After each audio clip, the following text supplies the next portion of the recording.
Bienvenue à la vidéo pour le propriétaire de la machine à coudre Singer Stylist modèle 7258. Dans cette vidéo, nous allons voir ce que vous devez savoir pour bien débuter, comme le replissage d'une canette, l'enfilage de l'aiguille, sélectionner un point, changer une aiguille et plus encore.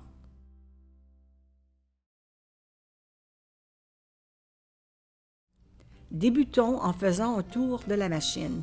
La première chose que nous allons faire est de brancher le cordon d'alimentation, le rhéostat et allumer la machine. Vous saurez que la machine est allumée lorsque la lumière s'allume.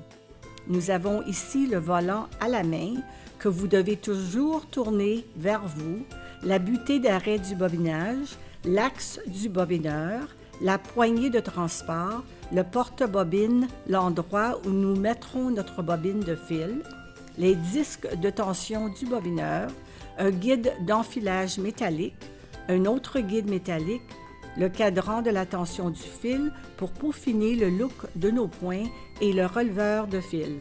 Ceci est vraiment important lorsque nous enfilons notre machine, dont nous y reviendrons plus tard. Le levier de renverse vous permet de coudre en marche arrière et sert aussi à faire un point d'arrêt pour nos points décoratifs. Le contrôleur de vitesse qui permet de régler à un maximum la vitesse de votre machine. Vers le côté droit, ce sera plus rapide, vers le côté gauche, ce sera plus lent. La programmation de la position d'aiguille en haut ou en bas qui vous permet de choisir si vous voulez que l'aiguille s'arrête en haut ou en bas lorsque vous arrêtez de coudre. Le bouton de marche arrêt vous permet de coudre sans utiliser le rhéostat.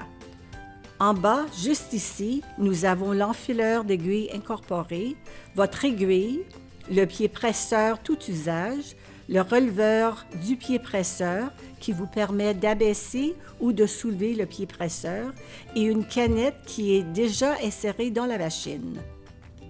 Sur le panneau, nous avons nos boutons pour sélectionner les points et du côté droit, nous avons ces boutons placés en cercle. Les flèches pointant vers le haut et le bas vous permettent d'augmenter ou diminuer la longueur du point et celles pointant vers la droite ou la gauche vous permettent d'augmenter ou diminuer la largeur du point.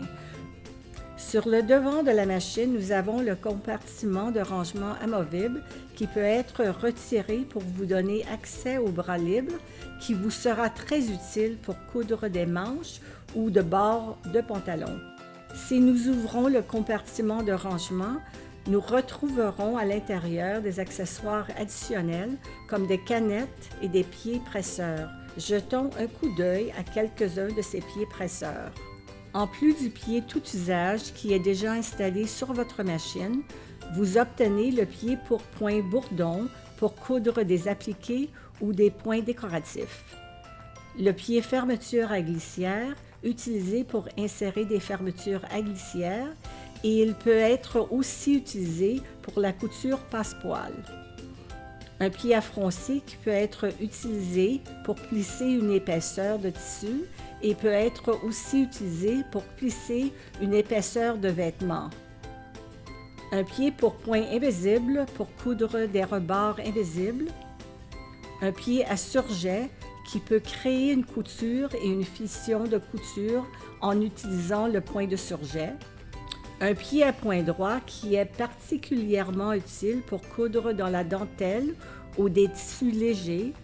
Un pied à ourlet rouloté pour coudre des ourlets roulotés. Un pied à reprisé et de broderie qui peut être utilisé pour la couture ou la broderie à main libre. Et le pied à boutonnière pour confectionner les boutonnières.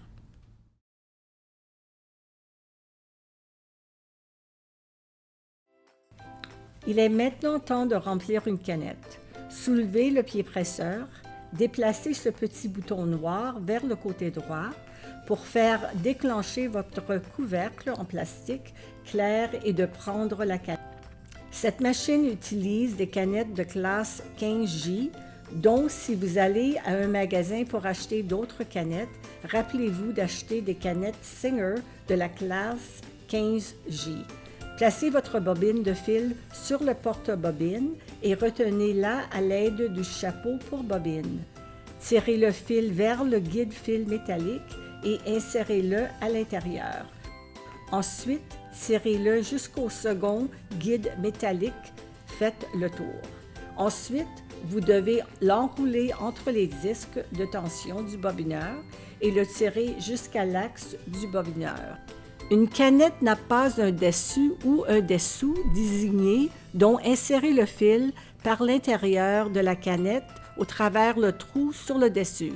Tenir la queue de fil et introduisez la canette sur l'axe du dévidoir jusqu'à ce qu'elle clique en place.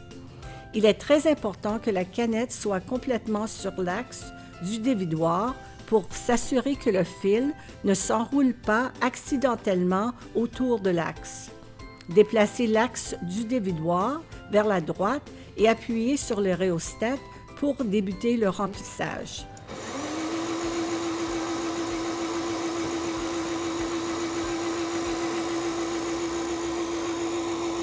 Quand la queue de fil est bien enfouée, coupez la queue de fil près du dessous de la canette et continuez le remplissage jusqu'à ce que vous avez assez de fil pour votre projet ou que la canette soit remplie.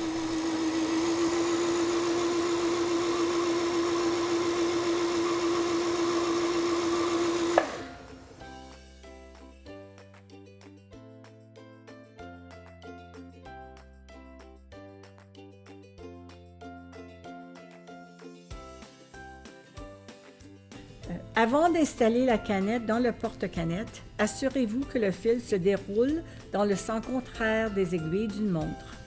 Ou si le fil est suspendu dans le vide comme une queue, il créera la lettre P. P comme couture parfaite. Installez la canette dans le porte-canette, maintenez-la légèrement en place par le dessus et tirez le fil derrière cette encoche métallique et laissez-le prendre sur le côté. Si vous venez de juste remplir une canette, le dessus de votre machine devrait ressembler à ceci. Enlevez le fil des disques de tension du bobineur et il se trouve déjà dans le guide métallique 1 et 2. Nous tirerons le fil vers le bas le long du parcours numéro 2. Nous tirerons le fil vers le bas le long du parcours numéro 2. Nous allons faire un demi-tour au numéro 3 et remonter jusqu'au releveur du fil. Nous allons tirer le fil de la droite vers la gauche et redescendre. Tirez le fil vers le bas et placez le fil derrière le guide métallique juste au-dessus de l'aiguille. Accrochez le fil en dessous du crochet de l'enfileur aiguille incorporé. Faites descendre l'enfileur d'aiguille de façon à ce que les volets entourent l'aiguille. Tirez le fil en dessous des volets. Retirez légèrement le fil pour lui donner une certaine tension et relâchez lentement l'enfileur d'aiguille. Maintenant, vous allez apercevoir une boucle à l'arrière de l'aiguille. Vous n'avez qu'à tirer la boucle et l'aiguille sera enfilée. Maintenant, nous devons faire remonter le fil de la canette. Tenez la queue du fil supérieur dans votre main et tournez le volant à la main vers vous.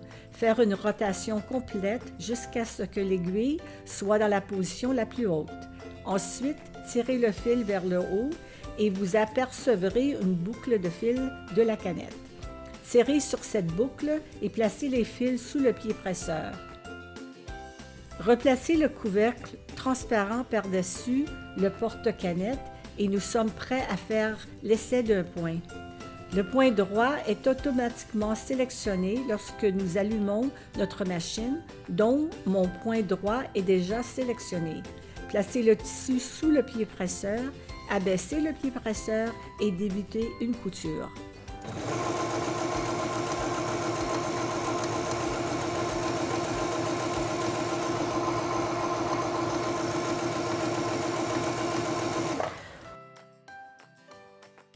Lorsque vous avez complété votre couture, soulevez le pied presseur et coupez les fils. Voici notre point. Notre point est beau sur le dessus et en dessous. Si les points ressemblent à ceux-ci sur le dessus, mais semblent faire des boucles ou sont irréguliers en dessous, vous devrez réenfiler le fil du dessus de la machine. Lorsque vous cousez, vous devrez remarquer que la plaque d'aiguille comporte des lignes et des dimensions comme 3/8 et 5/8. La plupart des patrons commerciaux que j'utilise ont une allocation de couture de 5/8 de pouce, dont je vais aligner mon tissu avec la couture sur la ligne à 5/8 de pouce. Abaisser le pied presseur et coudre quelques points vers l'avant. Maintenant, je vais appuyer et garder enfoncé le bouton de renverse pour coudre quelques points en marche arrière.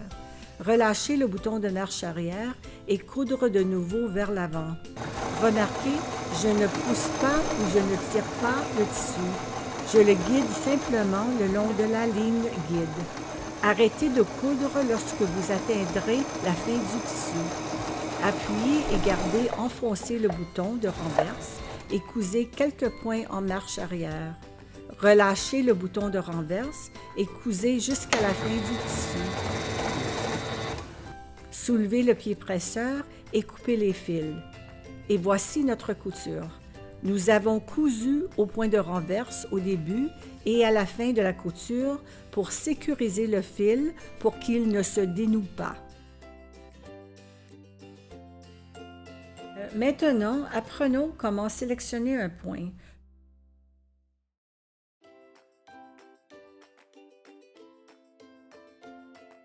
Pour coudre des points décoratifs, nous allons installer le pied pour point bourdon sur la machine. Nous allons retrouver ce pied dans le compartiment de rangement amovible.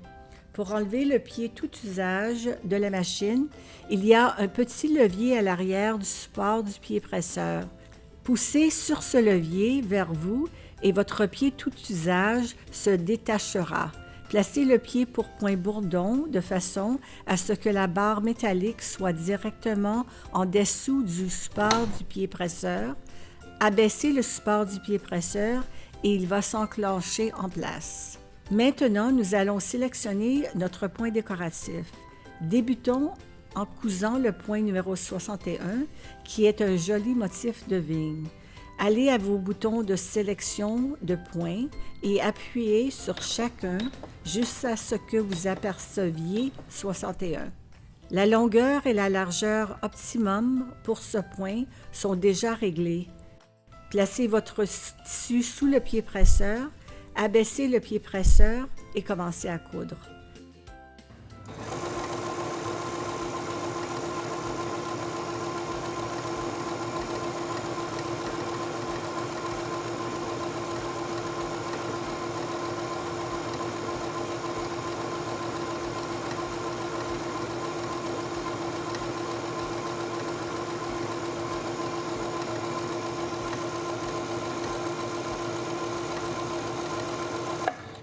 Arrêtez de coudre lorsque vous avez atteint la fin, soulevez le pied presseur et coupez le fil. Voilà notre point de vigne. Ensuite, je veux coudre le point numéro 2, le point étoile, dont je vais retourner à mes boutons de sélection de points et appuyer sur chacun jusqu'à ce que je vois le numéro 32. Je vais replacer mon tissu sous le pied presseur, abaisser le pied presseur et commencer à coudre.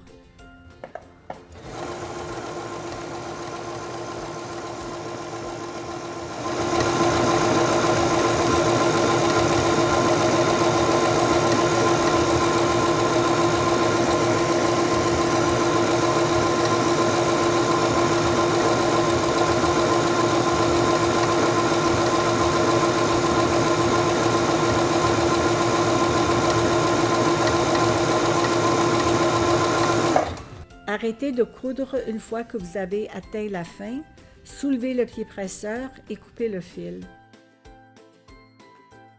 Voilà notre point d'étoile. Pour terminer, faisons le point numéro 12, le point plume.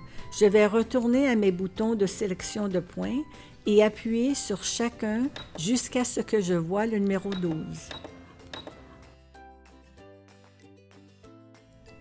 Placez le tissu sous le pied presseur, abaissez le pied presseur et commencez à coudre.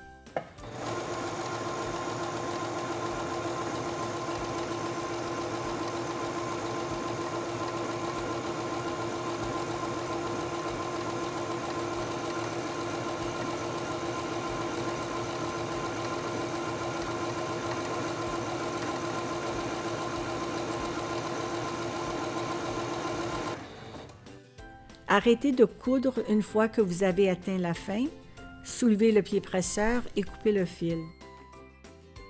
Voilà notre point plume. Maintenant, jetons un coup d'œil à nos sélecteurs de longueur et de largeur de point.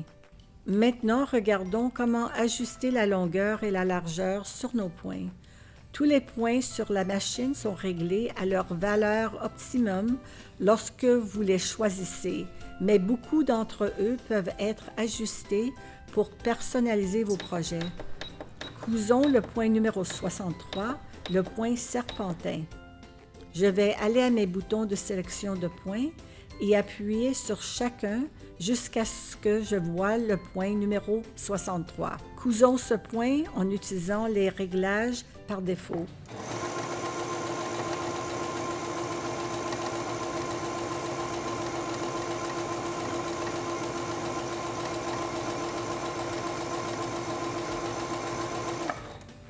Arrêtez de coudre lorsque vous avez atteint la fin, soulevez le pied presseur et coupez le fil. Voilà notre point serpentin. Maintenant, voyons si j'ajuste la longueur de point et le fais plus long. Pour ma longueur de point, je vois qu'il y a une ligne sous 1.8, ce qui signifie qu'il est sur le réglage par défaut. Je vais appuyer sur la flèche pointant vers le haut pour obtenir 2.5. Voyez le résultat. Placez le tissu sous le pied presseur, abaissez le pied presseur et commencez à coudre.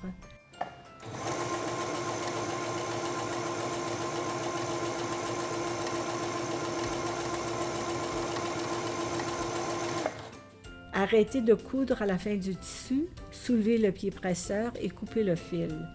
Voilà notre point serpentin dont nous avons augmenté sa longueur de point. Maintenant, sélectionnons une longueur de point plus courte. Retournez au bouton où nous avons ajusté la longueur du point et appuyons sur la flèche pointant vers le bas.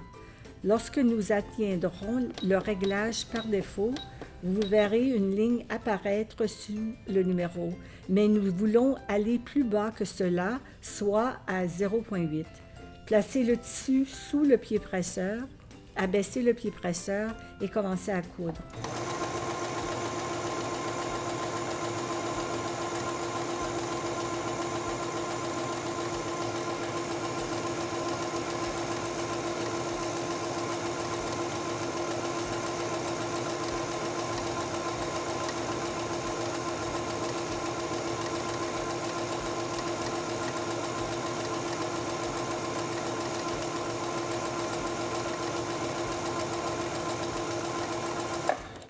Arrêtez de coudre à la fin de votre tissu, soulevez le pied presseur et coupez les fils.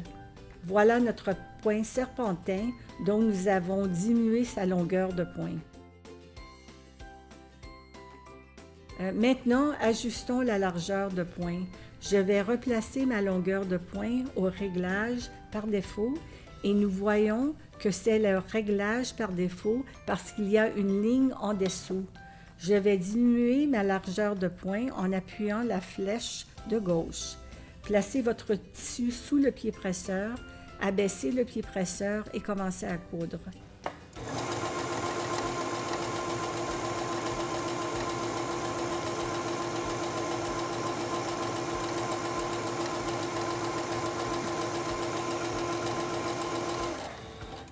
Arrêtez de coudre à la fin de votre tissu, soulevez le pied presseur et coupez le fil. Voilà notre point serpentin par défaut. Ici, nous avons augmenté la longueur de point. Ici, nous avons diminué la longueur de pointe. Et ici, nous avions la longueur de pointe par défaut, mais nous avons diminué la largeur de pointe. Vous pouvez ajuster votre longueur et largeur de pointe pour personnaliser vos projets. Faites différentes expériences et voyez ce que vous convient le mieux.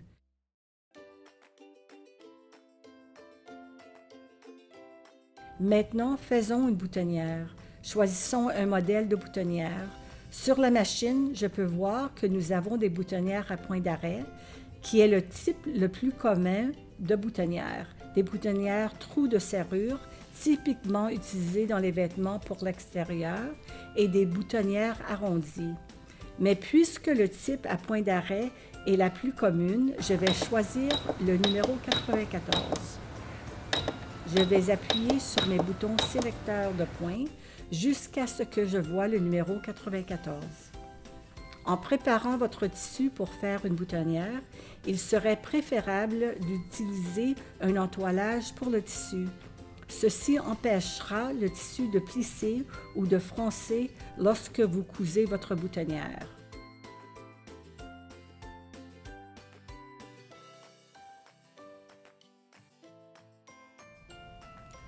Placez le bouton sur votre projet et tracez une ligne en dessous pour marquer le début de la boutonnière. Utilisez une règle et tracez une ligne guide vers le haut.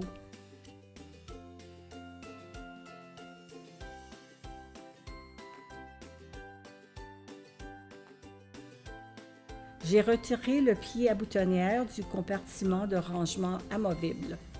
Ouvrez la partie du haut, placez votre bouton à l'intérieur et poussez-le pour que le bouton soit solidement en place. Maintenant, nous devons enlever le pied tout usage. Poussez sur la languette derrière le support de pied presseur et le pied presseur s'enlèvera.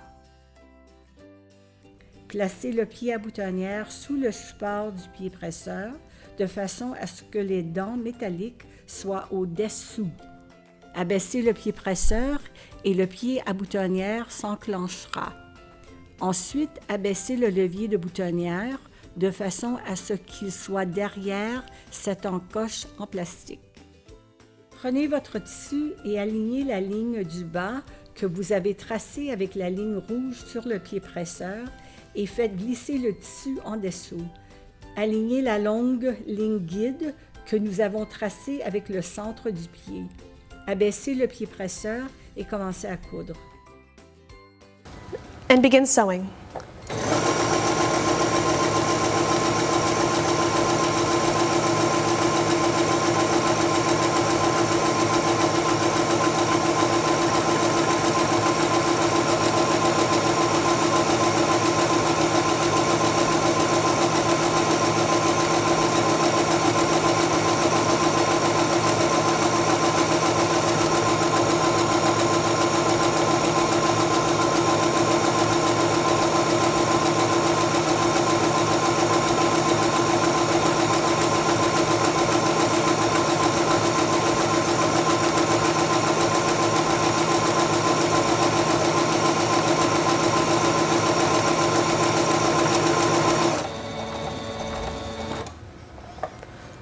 Lorsque la machine arrête de coudre, soulevez le pied presseur et voilà notre boutonnière.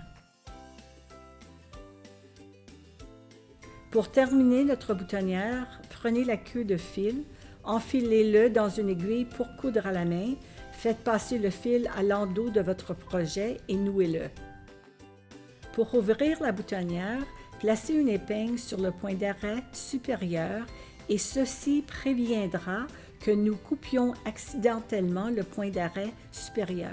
Prenez le découseur qui est dans le compartiment de rangement amovible, insérez-le jusqu'au-dessus du point d'arrêt du bas et remontez.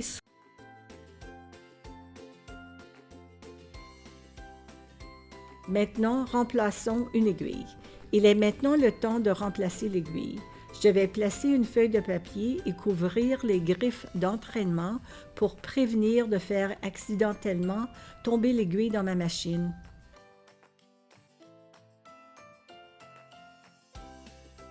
Prenez le tournevis de votre compartiment de rangement amovible, tenez l'aiguille, desserrez la vis du pince-aiguille et enlevez l'aiguille. Prenez une nouvelle aiguille avec le côté plat orienté vers l'arrière, insérez-la dans la pince-aiguille aussi haut que possible et serrez la vis.